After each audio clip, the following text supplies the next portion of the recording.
और जिसमें कि ये पाया गया कि उस सड़क की क्वालिटी और भी अच्छी हो चुकी है। और माननीय अध्यक्ष महोदय, और उस जांच के आंकड़ों को अभी बता पाना असंभव है। माननीय मंत्री, सरकार को हर प्रकार के पूरक प्रश्न के उत्तर के लिए तैयार होना है। आप इसका उत्तर मेरे कार्यालय और माननीय सदस्य को भेज दें। मैं यह अनुमति इसलिए दे रही हूं कि इसमें डाटा कलेक्शन में समय लगने की संभावना है। तारांकित प्रश्न संख्या 3, माननीय सदस्य श्री सौरभ कुमार। धन्यवाद अध्यक्ष महोदया। माननीय मंत्री जी से जो लिखित रूप से मुझे उत्तर प्राप्त हुए हैं उसमें मेरी पूर्ण सहमति नहीं है, क्योंकि मॉडल डिग्री कॉलेज राजमहल का निर्माण 4 वर्ष पहले, भवन के निर्माण का कार्य 4 वर्ष पहले ही पूरा किया जा चुका है, मगर अब तक वहाँ पे पठन पाठन का कार्य शुरू नहीं किया गया। क्या आप राज्य के छात्रों के साथ खिलवाड़ कर रहे हैं? आप इस प्रश्न का आप उत्तर इस प्रकार दिए हैं कि भवन में रंग रोगन का काम और भवन के फर्निशिंग का काम अभी बाकी है। तो क्या आपने चार वर्षों के कार्यकाल में आप उसको पूरा नहीं कर पाए? भवन अब काफ़ी हद तक जर्जर की स्थिति में है और आप उसके स्पेशल रिपेयरिंग की भी बात कर रहे हैं। तो क्या आप राजस्व का एक ही काम में बार बार इस्तेमाल करेंगे? मेरा प्रश्न यह भी है कि मॉडल डिग्री कॉलेज राजमहल कब तक प्रारंभ होगा? मैं सभी से यह आग्रह करती हूं कि ask specific supplementary question. It is not a discussion. यहां पर हम लोग पूरक प्रश्न के उत्तर के लिए आए हैं, तो आप सबों से यह उम्मीद है कि आप सीधे पूरक प्रश्न पूछिए, उसे विस्तार पूर्वक से कहिए नहीं, बस इतनी बातों को प्रकट कीजिए कि मंत्री जी उनका उत्तर दे पाए। मैं माननीय मंत्री से आग्रह करती हूं कि आप उनके प्रश्न का उत्तर दीजिए। माननीय अध्यक्ष महोदया, मैं इस सदन के माध्यम से माननीय सदस्य को यह बतलाना चाहता हूं या याद दिलाना चाहता हूं कि हमारी सरकार 1.5 वर्ष पूर्व बनी और बीते 1.5 वर्ष में हमारी स्थिति, आपकी स्थिति, यहाँ तक कि पूरे विश्व की स्थिति को अगर हम देखें तो ये भयावह स्थिति रही है। महोदया, मैं ये आपको बताना चाहता हूँ कि जब यह निर्माण हुआ था, मॉडल डिग्री कॉलेज का जब यह निर्माण किया गया था, जितने छात्र छात्राओं को ध्यान में रखकर इसका निर्माण किया गया था, उस वक्त सैनिटेशन की जो सुविधा है वहाँ पर्याप्त नहीं की गई थी। और हमारी सरकार बच्चों के भविष्य के साथ खिलवाड़ नहीं कर रही है। हमारी सरकार बच्चों के स्वास्थ्य और उस जगह के स्वच्छता को लेकर बात कर रही है, उस पर काम कर रही है, और इसलिए हमारी सरकार जो है वहाँ पे सैनिटेशन का वर्क करवा रही है, जो भी बचा हुआ है, वहाँ के रंग रोगन का कार्य करवा रही है जो भी है, और जैसे ही वहाँ के फर्निशिंग का काम पूरा हो जाएगा उसी तरह उसे हैंडओवर भी कर दिया जाएगा। महोदया, मैं आपको एक अंग्रेजी में कहावत है डॉक्टर रॉबर्ट जेफरेस की, उन्होंने कहा है success without succession is failure. तो हमारी सरकार कोई आनन फानन में कार्य नहीं करती है, वह एक व्यवस्थित रूप से कार्य करना जानती है और कार्य करती है। जो मॉडल डिग्री कॉलेज है उसके नाम के अनुरूप ही वो उसका प्रभाव और उसकी निर्माण किया जा रहा है, और जैसे यह निर्माण हो जाएगा वहाँ पर पाठन की सुविधा शुरू कर दी जाएगी। धन्यवाद। माननीय सदस्य। सूचना में माननीय अध्यक्ष महोदय, मैं उच्च तकनीकी एवं शिक्षा विभाग के संबंध से आपको अवगत कराना चाहूँगा कि कोल्हान विश्वविद्यालय की स्थापना 2009 में हुई, परंतु मानवाधिकार संबंधी विषय की पठन पाठन की व्यवस्था हमारे विश्वविद्यालय में अभी तक चालू नहीं हुआ है। मैं कोल्हान एवं राज्य के सभी विश्वविद्यालयों में मानवाधिकार जैसे मुद्दे एवं अध्ययन के संबंध में पठन पाठन की व्यवस्था की जाए, इसका आपके समक्ष अनुरोध करता हूं।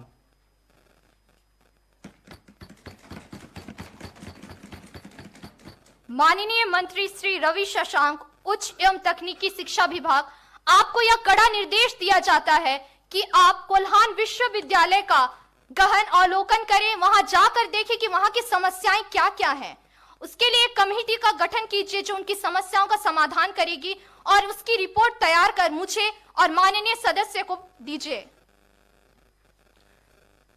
माननीय अध्यक्ष महोदया, मैं इस पर जांच करवाऊंगा और जो भी इसके पीछे जिम्मेवार है उस पर कड़ी कार्रवाई की जाएगी। धन्यवाद।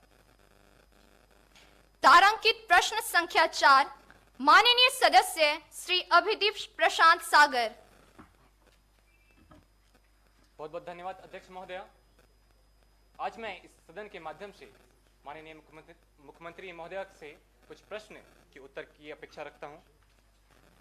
कहावत है, कभी वंदन है कभी हर्ष है।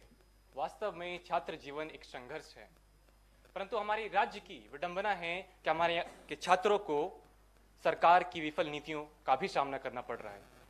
वर्ष 2005 की बात है जब प्रथम सीमित उपसंहिता परीक्षा का विज्ञापन प्रसारित हुआ, जिसमें छात्रों ने नामांकित किया।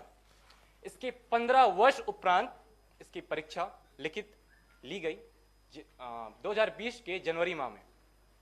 इसके बाद आज की तिथि तक कोई निर्देशन या फिर कोई घोषणा नहीं की गई है कि इसके रिजल्ट्स कब तक घोषित किए जाएंगे।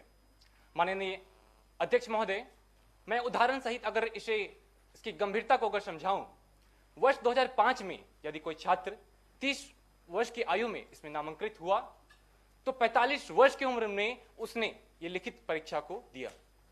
ऐसे में उस छात्र के 15 वर्ष जो व्यर्थ गए, इसकी जिम्मेदारी आखिर कौन लेगा? ये सभी हम सभी के लिए एक चिंता का विषय है। लेकिन इस समय मैं अभी माननीय मुख्यमंत्री महोदय से बस इस सवाल का जवाब चाहता हूं कि आखिर किस तिथि तक हमारी सरकार इसके परिणाम को घोषित करने की कोशिश करनी चाह रही है। धन्यवाद।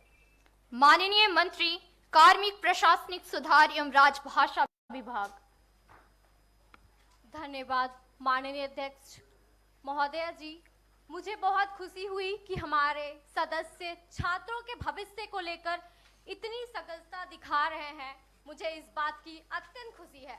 परंतु माननीय अध्यक्ष महोदया जी, मैं आपके माध्यम से इस पूरे सदन को सूचित करना चाहती हूं कि इस एग्जाम के विषय में सारे मूल्यांकन किए जा चुके हैं और जो आने वाले कुछ ही समय में आप सभी के सामने प्रस्तुत कर दिए जाएंगे। और जहां तक इसके विलंब की कारणों की मैं बात करूं तो हम सभी जानते हैं कि आप कुछ 2-3 सालों से हमारा जो अगर मैं पिछले 2 सालों को दिखाऊं आपके सामने तो हम सभी जानते हैं कि हमारा देश ही नहीं बल्कि पूरा विश्व कोरोना जैसी घातक महामारी का सामना कर रहा है और ऐसी स्थिति में मूल्यांकन करा पाना हमारे लिए संभव नहीं था। और साथ ही साथ हमारे अधिकारियों पर और भी एग्जाम के मूल्यांकन किए जाने के कार्यभार सौंपे गए थे, जिसे भी पूर्ण करना उतना ही आवश्यक था।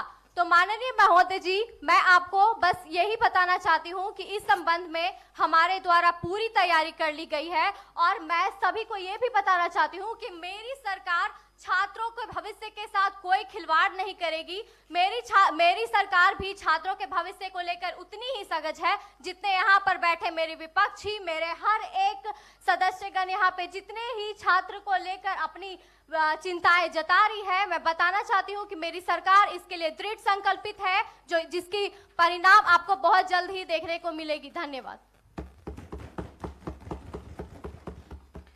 तारांकित प्रश्न संख्या 5, माननीय सदस्य सुश्री सभ्यता भूषण। धन्यवाद अध्यक्ष महोदया। मैं माननीय मंत्री जी के लिखित उत्तर से बिल्कुल असहमत हूँ।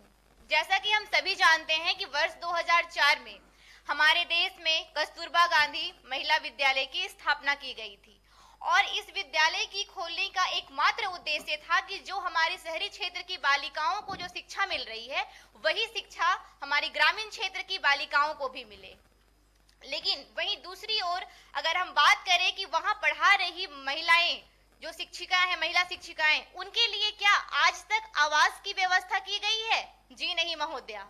मैं सदन के माध्यम से ये बताना चाहूंगी कि अगर मैं बात दूसरे राज्यों की करती हूं तो उत्तर प्रदेश राज्य में प्रत्येक विद्यालय में कस्तूरबा गांधी विद्यालय में पढ़ाने वाली शिक्षिकाओं के लिए एक आवास का प्रावधान है। लेकिन अगर बात हम अपने राज्य की करें, किसी जिले की करें या किसी प्रखंड की करें, तो आज भी महिलाएं, वहां पढ़ाने वाली शिक्षिकाएं एक आवास के लिए वंचित है। तो मैं सदन से ये पूछना चाहूंगी कि क्या ये आवास निर्माण कराने का कार्य कब तक शुरू किया जाएगा? माननीय मंत्री स्कूली शिक्षा एवं साक्षरता विभाग। माननीय अध्यक्ष महोदय, सर्वप्रथम मैं आपको बता देना चाहती हूँ कि जब 1.5 वर्ष पूर्व मैंने शिक्षा मंत्रालय का बागडोर संभाला, तब से हम शिक्षा की ओर तेजी से कार्य कर रहे हैं। चूँकि राज्य में 203 कस्तूरबा गांधी बालिका विद्यालय हैं और सर्वप्रथम 60 विद्यालयों के भवन का निर्माण कराया गया। जैसा कि हम जानते हैं कि कस्तूरबा गांधी बालिका विद्यालय में पहले 8वीं कक्षा तक ही शिक्षा दी जाती थी। उसके बाद हम लोगों ने 123 विद्यालयों का उत्क्रमण कर उन्हें +2 तक किया। महोदय, जब हमारी सरकार मंत्रालय में आई तो हमने देखा कि शिक्षिकाओं की 2000 सीट खाली हैं। इसके बाद सर्वप्रथम हमने यह निर्णय लिया कि इस समस्या का समाधान हमें जड़ से करना चाहिए और सर्वप्रथम हमने शिक्षकों की नियुक्ति की और बहुत से जिलों में, बहुत से विद्यालयों में शिक्षिका आवास और उसके साथ अच्छे सुंदर भवन का भी निर्माण कराया गया। महोदय, मैं ये कहना चाहती हूँ कि जिस भी जिले में विद्यालय में शिक्षिका आवास नहीं बन पाया है, सरकार क्रमिक रूप से उस विद्यालय में भी शिक्षिका आवास बनवाने के लिए प्रतिबद्ध है। धन्यवाद। सरकार का उत्तर हो गया, आश्वासन हो गया। आश्वासन समिति इसको देखेगी। माननीय सदस्य, आप चिंता ना करें। तारांकित प्रश्न संख्या 6, माननीय सदस्य श्री विकेश कुमार राम।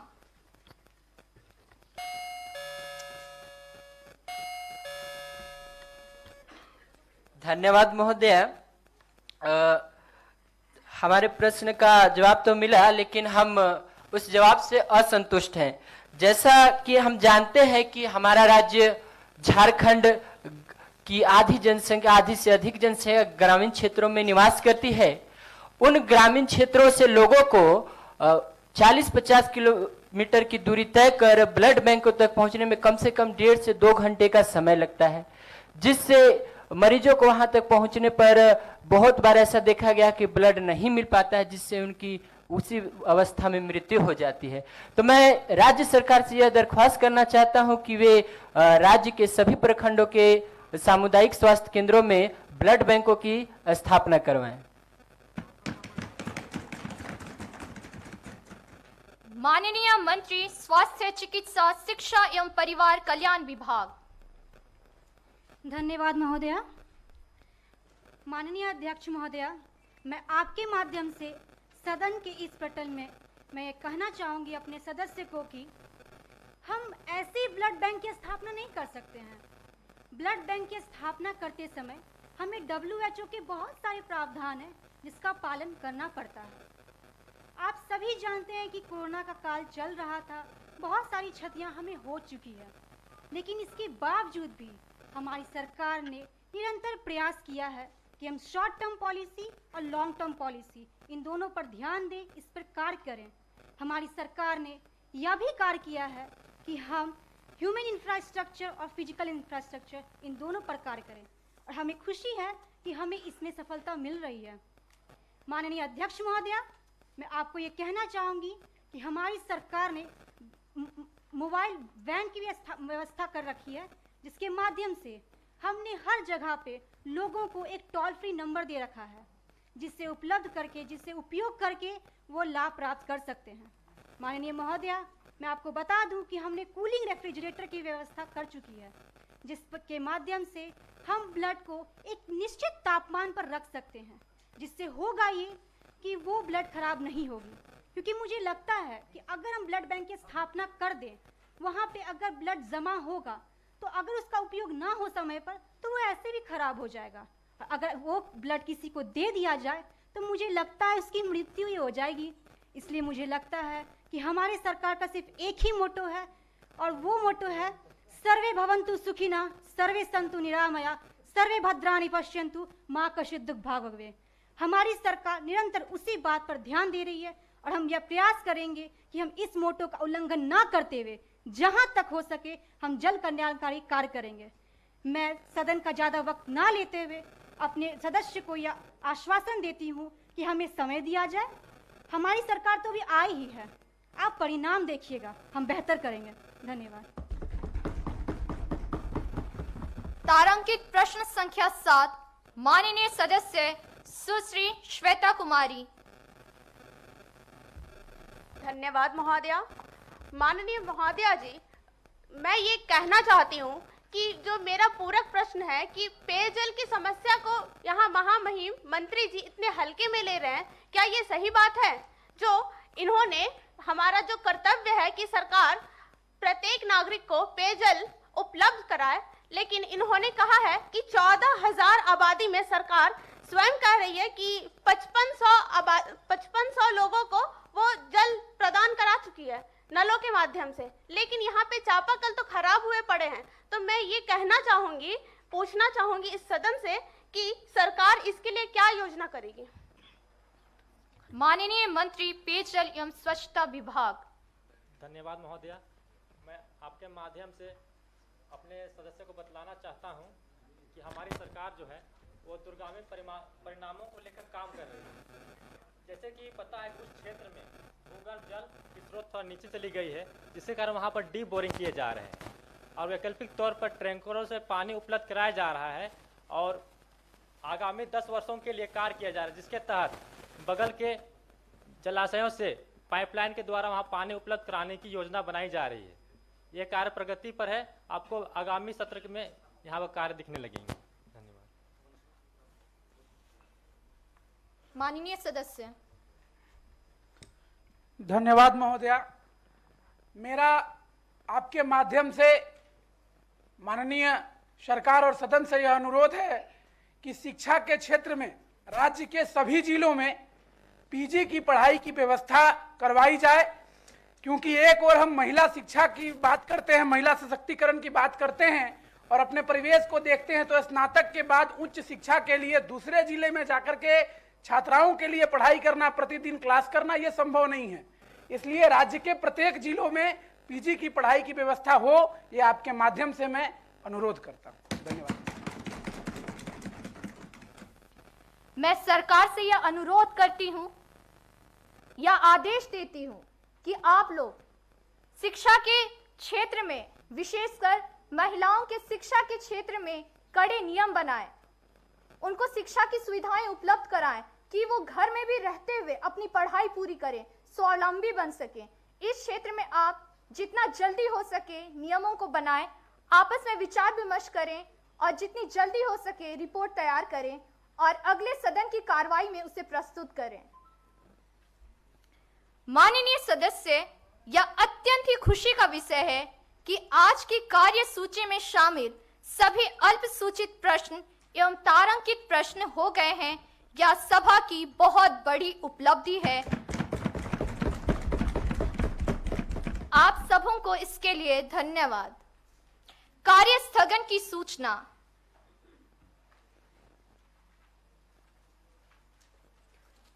माननीय अध्यक्ष, मैंने कार्य संचालन के नियम के तहत राज्य के ज्वलंत विषय पर कार्य स्थगन की सूचना दी है।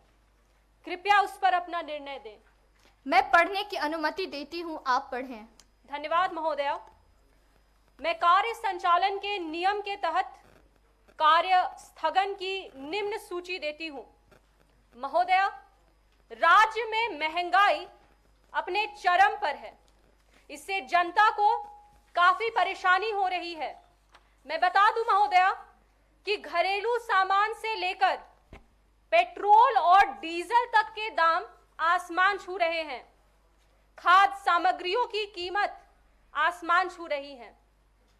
हमारे निम्न तबके के जो लोग हैं, खासकर मैं बात करना चाहूंगी, मैं आवाज उठाना चाहूंगी उन दिहाड़ी मजदूरों के लिए और श्रमिकों के लिए, क्योंकि उनके सामने विषम परिस्थिति आ चुकी है। सरकार का यह प्रथम दायित्व बनता है कि वह जन सामान्य को जीवन यापन की सामान्य सुविधा उपलब्ध कराए। मेरा यह मानना है कि वर्तमान सरकार इसमें पूरी तरह असफल रही है। मैं आसन से अनुरोध करती हूं कि सभा की कार्यवाही को स्थगित करते हुए इस ज्वलंत विषय पर चर्चा की जाए।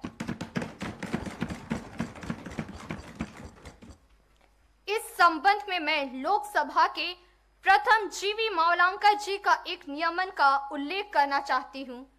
कार्य स्थगन के संबंध में उन्होंने कहा था, Successive speakers of the Central Legislative Assembly, including myself, had considerably relaxed the rule of admission as it prevailed in the House of Commons, for the obvious reason that private members who were in opposition had few opportunities of discussing matter of public importance. The government then was not responsible to the legislator, nor were they amenable to its control. There was, therefore, good ground for the presiding officers to relax the rule and allow opportunities for discussion of all important questions on adjournment motion. The conditions now have entirely changed, and therefore, in the new setup, with the various opportunities and the responsive and responsible character of the government, we cannot look upon an adjournment motion as a normal device for raising discussion on any important matter. माननीय सदस्यगण, कार्य स्थगन की जो सूचनाएं प्राप्त हुई हैं, मैं समझती हूं कि इन विषयों पर सरकार ने अपने प्राथमिकताओं में उल्लेख किया है और यह प्रथम सत्र ही है, इसलिए सरकार को अपना कार्य करने का अवसर मिलना चाहिए। फिर हम सरकार की आलोचना करेंगे और उन्हें सचेत भी करेंगे। मैं कार्य स्थगन की सूचनाओं को अमान्य कर देती हूं।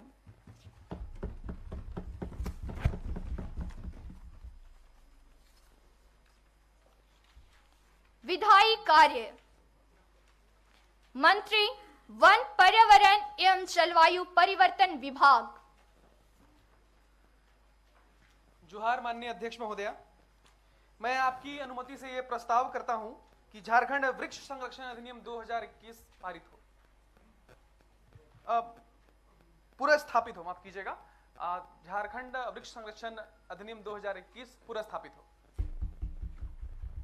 सुश्री सभ्यता भूषण।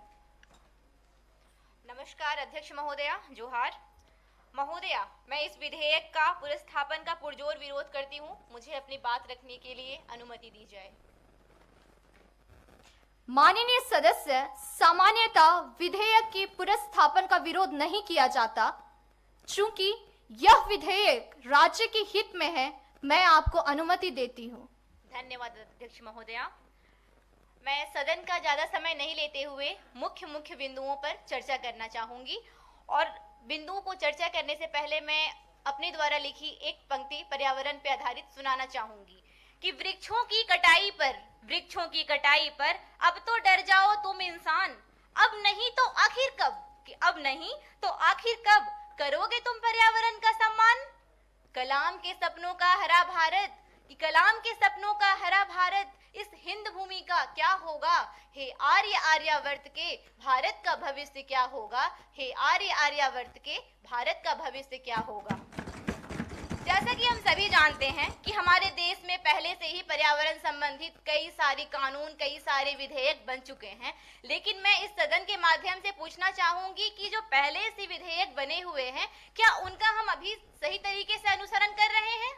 जी नहीं महोदया।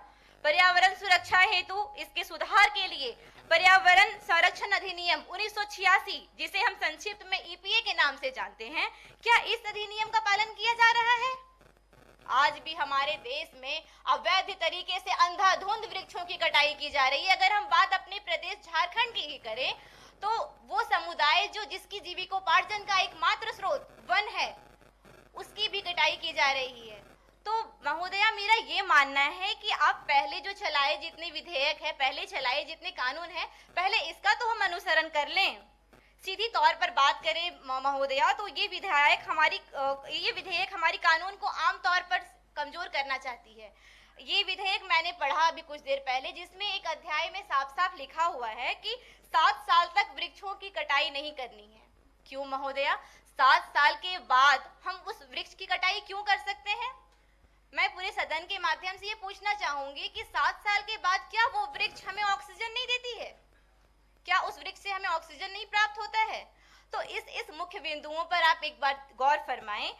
आईपीसी धारा 277 की अगर हम बात की जाए तो कोई भी इंडस्ट्रियल वेस्ट या फिर सीवरेज वेस्ट को बिना एसटीपी या बिना एटीपी के माध्यम से हम किसी भी जलाशय या फिर नदी तालाब में डायरेक्टली नहीं छोड़ सकते हैं। लेकिन आज भी हमारी राज्य सरकार इसे अनदेखा कर रही है, जिसका सीधा असर हमारे जीव जंतुओं के स्वास्थ्य पर जा रहा है। और आखिरी में ये कहना चाहूंगी कि दूसरी ओर अगर हम आईपीसी धारा 278 की बात करें तो आज भी हमारे देश में प्रॉपर फिल्ट्रेशन के बगैर वायुमंडल में ऐसे गैस छोड़ दिए जाते हैं जिसका सीधा प्रभाव हमारे वातावरण के साथ साथ मनुष्य के स्वास्थ्य पर नकारात्मक प्रभाव डालती है। तो महोदया, मेरा ये आप सभी से निवेदन है कि पहले पुराने चलाए जा रहे जितने विधेयक हैं उस पे कार्य करें। और अंततः मैं यही कहना चाहूंगी कि रोज रोज ऐसे नए नए अधिनियम, नए नए कानून लाने से व्यर्थ है कि हम जितने पुराने कानून हैं उस पे अच्छी तरीके से अमल करें। धन्यवाद। माननीय सदस्य अभिदीप प्रशांत। धन्यवाद अध्यक्ष महोदया। आज इस सदन में मैं पक्ष की ओर से जो ये विधेयक प्रस्तुत की गई है इस पर अपना समर्थन में अपने वक्तव्य प्रस्तुत करूंगा। साथ ही हमारे विपक्ष के एक नेता ने जो आज सवाल को अंकित किए हैं उसके भी सवालों के मैं उत्तर देना की कोशिश करूंगा। माननीय अध्यक्ष महोदय, आज शुरुआत करने से पहले मैं एक संस्कृत श्लोक पढ़ना चाहूंगा। मधुवत तरते मधुचरणी सिंधुआ मधु मधुविर्ण संतोदया। अर्थात मनुष्य के लिए हमारी प्रकृति में संसाधनों की कमी नहीं है, परंतु जब हम अपनी आवश्यकताओं से बढ़कर जब अपने लालच के कारण हम अपने प्रकृति का अत्यधिक शोषण करते हैं तो ये ना ही सिर्फ प्रकृति के लिए बल्कि हम सभी मनुष्यों के लिए भी हानिकारक है। माननीय महोदया, आज जब हम इस पटल पर चर्चा कर रहे हैं तो सिर्फ झारखंड वृक्ष संरक्षण अधिनियम पर ही नहीं, झारखंड सरकार द्वारा जो सतत प्रयास है विकास की ओर, उस पर भी हम आज चर्चा करेंगे। मुझे आज गर्व है कि हमारी सरकार की ओर से आज झारखंड वृक्ष संरक्षण विधेयक को यहाँ पर प्रकाशित किया गया है, जिस पर आज हम चर्चा कर रहे हैं।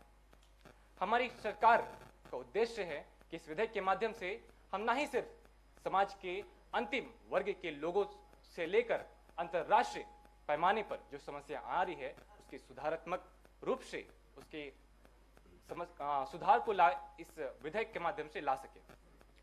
माननीय अध्यक्ष महोदय, आज अगर हम इस विधेयक की बात करें तो ना ही सिर्फ राज्य स्तर पर बल्कि हम लोगों ने काम किया है जिससे कि अंतर्राष्ट्रीय पर्यावरण संरक्षण नियम को संबोधित करते हुए हम वैश्विक जो समस्याएं आ रही है उसके सामना करने के लिए हम तैयार रह सके। अगर हम झारखंड की बात करें तो जो आइडियल फॉरेस्ट कवर 33% होनी चाहिए वो यहाँ पर सिर्फ 29.6% है। इसलिए हमारी सरकार आज ये विधेयक लेकर आई है, परंतु हमारे विपक्ष की जैसे नेता ने कहा कि विधेयक तो बिल तो ऑलरेडी है, नियम कानून है, लेकिन ये नई विधेयक क्यों लाई गई है। माननीय अध्यक्ष महोदय, हम युवा प्रतिनिधि हैं, हमारा काम है बदलाव की ओर अग्रसित होना। जो आप जैसा कि महोदय ने खुद कहा कि कानून तो पहले से ही है, लेकिन वो अपने उद्देश्यों को पालन करने में भी विफल रहा है। तो इसकी जरूरत है कि हम एक ऐसा विधेयक लेकर आए जो जनसाधारण में झारखंड के लोगों के हित कार्य के लिए प्रमाणित हो। आज अगर हम झारखंड ही नहीं पूरे विश्व की बात करें तो पिछले वर्ष हम लोगों ने जैसी वैश्विक महामारी का सामना किया तो हमें इस बात की अनुभूति हुई कि बड़े से बड़े राज्य एवं देश जो आर्थिक रूप से सशक्त थे वे अपने समस्याओं से लड़ने में विफल रहे। इसलिए झारखंड सरकार चाह रही है इस विधेयक के माध्यम से कि हम जो प्रयास है जो विकास की ओर वो पर्यावरण के अनुकूल हो। इसके साथ ही हम इस विधेयक के माध्यम से जो वनीकरण कार्य के लिए योजनाएं चल रही है उस पर भी प्रोत्साहित करने के लिए यह विधेयक कार्य करेगी। साथ ही हमारी नेता विपक्ष के नेता ने एक सवाल कहा कि 7 साल की जो सीमा बताई गई है उसके संरक्षण के लिए जो जिसे पेड़ काटने की अनुमति दी गई है, तो ऐसा नहीं है महोदया कि 7 साल बाद हम उस पेड़ को काट देंगे। 7 साल तक उस पेड़ की संरक्षण करनी है ताकि वो खुद एक सशक्त पेड़ बनकर तैयार हो, जिसके बाद वो खुद से एक वृक्ष बनकर तैयार हो। माननीय अध्यक्ष महोदया, जब हम 100 पेड़ लगाते हैं तो उसमें से कुछ ही बड़े हो आगे चलकर एक पेड़ बन पाते हैं, बाकी सभी कई कारणों से वो मर जाते हैं। इसलिए जरूरी है कि हम उसके संरक्षण पर भी कार्य करें और जिन्हें ये अनुमति दी गई है पेड़ काटने की उन्हें 7 साल तक इसका संरक्षण का भी जिम्मेदारी सौंपा जाए। इसके साथ ही हम सरकार की ओर से इस विधेयक की समर्थन हेतु अपना प्रस्ताव रखते हैं और इस विधेयक का पूर्ण समर्थन करते हैं। धन्यवाद। माननीय सदस्य सुश्री सलोनी। माननीय अध्यक्ष महोदया, मैं इस विधेयक के विरोध में बोलने के लिए खड़ी हुई हूँ। जैसा कि सदन का समय बहुत कीमती है और मैं उसका बहुत ही कुछ समय लेकर कुछ ही मुख्य बिंदुओं के बारे में बोलना चाहूँगी। चूँकि पर्यावरण समस्या एक बहुत ही ज्वलन समस्या है। आज भारत सरकार ने बहुत सारे अधिनियम लाए थे, बहुत सारी कानून बनाए हैं, लेकिन आज उनका पूरी तरह से पालन नहीं हो पा रहा है। अगर हम इन्वायरमेंटल प्रोटेक्शन एक्ट की ही बात करें तो उसके सेक्शन 5 में ये दिया हुआ है कि किसी भी फैक्ट्री से अगर कोई वहाँ के क्षेत्र में प्रदूषण हो रहा है, चाहे वो जल प्रदूषण हो, वायु प्रदूषण हो या फिर ध्वनि प्रदूषण हो, तो वहाँ उस फैक्ट्री को ये नोटिस दी जा सकती है कि आप फैक्ट्री को बंद करें। चाहे वो एमिशन हो, एग्जॉस्ट एमिशन, वाटर एफ्लुएंस या किसी भी तरह की निकासी होती है, तो उसके बारे में भी सेक्शन 15 के तहत यह उन्हें नोटिस भेजने का प्रोविज़न दिया गया है।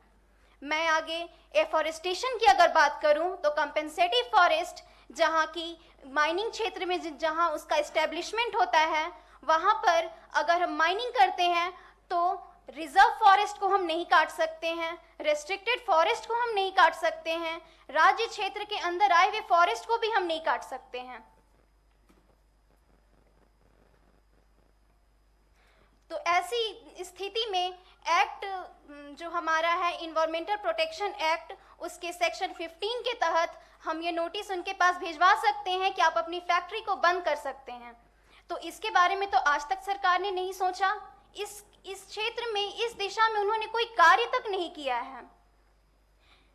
तो इसलिए मैं चाहूंगी कि यह विधेयक जो अभी आप लाया गया है सदन में, वह नहीं लाया जाए और इसकी जगह पर जो पहले से कानून चलाए जा रहे हैं उन्हें और मजबूती से लागू करने की आवश्यकता है। इस विधेयक का कोई अर्थ ही नहीं बनता है, कोई मतलब ही नहीं है।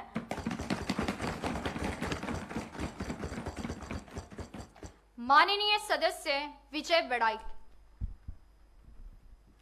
धन्यवाद अध्यक्ष महोदय। कार्बन विश्लेषण को बंद किया जाए। हमें वन को बचाना है, वनों की रक्षा करनी चाहिए। हमें अपने आप से ही वनों को बचाने की ज़रूरत है, क्योंकि हम मनुष्य अपने फायदे के लिए होते हैं। अगर वातावरण को शुद्ध रखने के लिए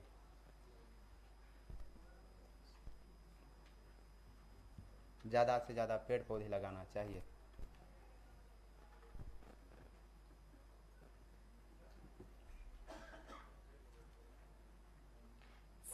आपको इस संबंध में और कुछ कहना है? जी। धन्यवाद अध्यक्ष महोदया। जैसे कि हमारी विपक्ष के एक नेता ने अभी कुछ सवाल उठाए हैं, जहां पे उन्होंने अंकित किया है कि जिन फैक्ट्रीज से जो कार्बन इमिशन हो रहे हैं उन पर ताले बंद कर दिए जाने चाहिए। लेकिन हमारा मानना है कि हमें आर्थिक विकास के साथ साथ जो पर्यावरण संरक्षण है दोनों को साथ साथ लेकर चलना है। आज जब हम वनीकरण की बात कर रहे हैं इस विधेयक के माध्यम से, तो ये बात को समझना बहुत जरूरी है कि जो कार्बन इमिशन की ये बात कर रहे हैं उसी के समाधान के लिए ये विधेयक को यहाँ लाया गया है। आज जैसे कि इन्होंने और भी कई बातें रखी कि फैक्ट्रीज से जो वेस्ट मैनेजमेंट की जो समस्याएं आ रही है वो इस विधेयक के बातों से निराधार है। इस पर भी हमारी सरकार काम कर रही है और इस पर ये चर्चा का विषय नहीं है, इस कारण इस बात को मैं निराधार मानता हूँ। धन्यवाद। जी माननीय सदस्य। जोहार अध्यक्ष महोदया, मैं इस विधेयक का पुरजोर तरीके से विरोध करता हूं। इस विधेयक का कोई अस्तित्व ही नहीं है। इस विधेयक को लाने की आवश्यकता क्या है?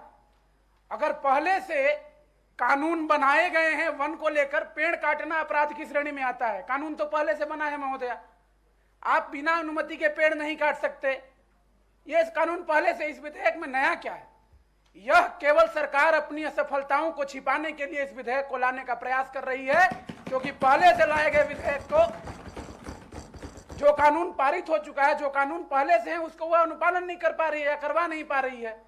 इस विधेयक में कहीं भी जनजातीय समूह, आप वन बचाने की बात कर रहे हैं, लेकिन यह झारखंड जनजातीय बहुल क्षेत्र है, यह भूलना नहीं चाहिए। जो लोग हमारे वन को बचाते आए हैं उनको कौन बचाएगा? हमारी सदस्य ने कहा कि उनके जीविकापार्जन का भी ख्याल रखना चाहिए। प्राथमिक उपचार की जो जनौषधि वनौषधि की परंपरा रही है कि वन औषधि के द्वारा जनजाति समूह प्राथमिक उपचार करते आए हैं। आप अगर माननीय सदस्य कह रहे हैं पक्ष के कि प्रवेश वर्जित हो जाएगा, अगर उनका प्रवेश वर्जित हो जाएगा तो वो जनौषधि कहां से लेकर के आएंगे? वनौषधि कहां से लेकर आएंगे? उनका जीविका कैसे चलेगा? इस पर विचार की आवश्यकता है महोदया। इसलिए पूरे विपक्ष की ओर से मैं इस विधेयक का भी पुरजोर विरोध करता हूं। प्रश्न यह है कि झारखंड वृक्ष संरक्षण विधेयक 2021 पुनर्स्थापित हो। जो इसके पक्ष में हैं वे हाँ कहें। हाँ। जो इसके विपक्ष में हैं वे ना कहें। ना। मैं समझती हूं कि पक्ष में बहुमत है। झारखंड वृक्ष संरक्षण विधेयक 2021 पुनर्स्थापित की अनुमति दी गई। मंत्री वन पर्यावरण एवं जलवायु परिवर्तन विभाग। अध्यक्ष महोदया, मैं झारखंड वृक्ष संरक्षण अधिनियम 2021 पुनर्स्थापित करता हूं। झारखंड वृक्ष संरक्षण विधेयक 2021 पुनर्स्थापित हुआ। सभा की कार्यवाही 1:15 अपराह्न तक के लिए स्थगित की जाती है।